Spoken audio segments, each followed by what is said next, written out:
आणि सध्या होणाऱ्या अतिवृष्टीनं बीड जिल्ह्यातल्या शेतकऱ्यांचं अक्षरशः कंबरडं मोडलंय।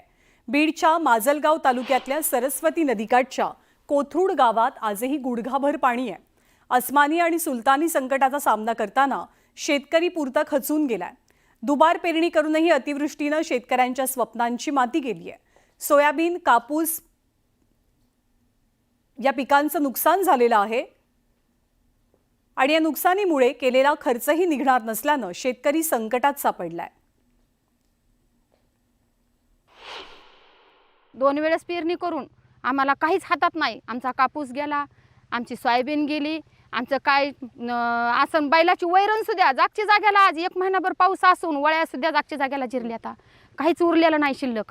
ती लाडकी बहीण नाही म्हणून फक्त आम्ही म्हणतो की लाडका भाऊ, पण लाडक्या भावानं बी आमच्याकडे असं डोळे भरून बघावं, कान भरून ऐकावा, एवढीच आमची ह्या सरकारला विनंती आहे। आमची तक्रार आम्हाला वाटतंय लाडकी बहीण नसती काढली तर बरं झालं असतं की आमच्या फक्त मालाला जर ते आज 1000-2000 रुपये क्विंटलाच्या मागे जर भाव दिला असता त्याच्यात भाव दाजीला तर आम्हाला काहीच वाटलं नसतं त्याचं। पण लाडकी बहीण काढून आमच्याच मालाचा भाव, आमचाच माल घेतला आणि पण बहिणीला दिला, एवढं केलं।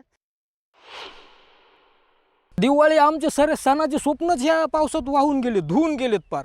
आता काय करायचं, ह्याच्यावर आम्हाला 1 वर्षभर आमचा उदरनिर्वाह भागवायचा असतं। मुलाचे शिक्षण असते, दवाखाने असते, सगळा खर्च आमचा शेतीवर असतो। तर आता हे आमचं वाहूनच गेलं, आता काय करायचं आम्ही? बरं, एवढं वाहून जाऊन बी कोणी आम्हाला आधार देण्यासाठी साधं भेटायला आलं नाही। कोणी लोकप्रतिनिधी नाही, कोणी पालकमंत्री नाही, सरकारचं कोणी आलं नाही।